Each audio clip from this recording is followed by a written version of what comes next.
Hello बच्चों, चलिए प्रश्न को पढ़ते हैं। इसमें दिया गया है कि एक समान आवेशित चालक गोले के बाहर वैद्युत क्षेत्र की तीव्रता जो है बच्चों, वो गोले के केंद्र से दूरी के साथ कैसे बदलती है। तो चलिए बच्चों, इस प्रश्न की मूल अवधारणा देख लेते हैं।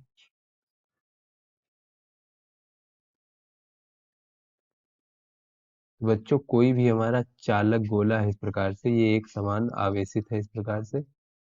और इस पर अगर हम आवेश का मान क्यू मान लेते हैं बच्चों, तो गोले के केंद्र से आर दूरी पर कोई बिंदु अगर है यहाँ पे बच्चों, ये बिंदु को हम P मान लेते हैं, गोले का केंद्र O।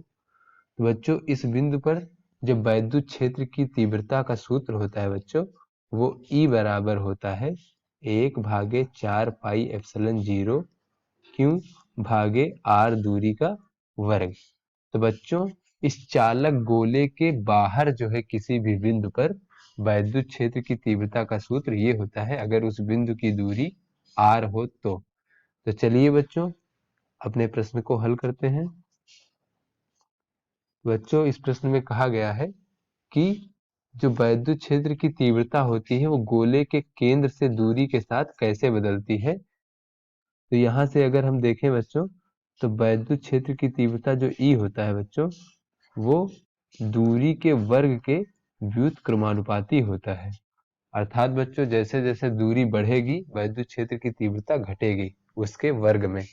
तो इसके उदाहरण के तौर पे अगर हम देखें बच्चों, अगर हमारा r जो है वो 2 गुना हो जाए, पहले अगर दूरी कुछ थी उसकी 2 गुनी हो जाए, तो वैद्युत क्षेत्र की तीव्रता जो हो जाएगी बच्चों, वो पहले की वैद्युत क्षेत्र की तीव्रता का चौथाई हो जाएगा, क्योंकि बच्चों ये दूरी के वर्ग के व्युत्क्रमानुपाती है। तो आशा करते हैं बच्चों ये आपको समझ में आ गया होगा। धन्यवाद।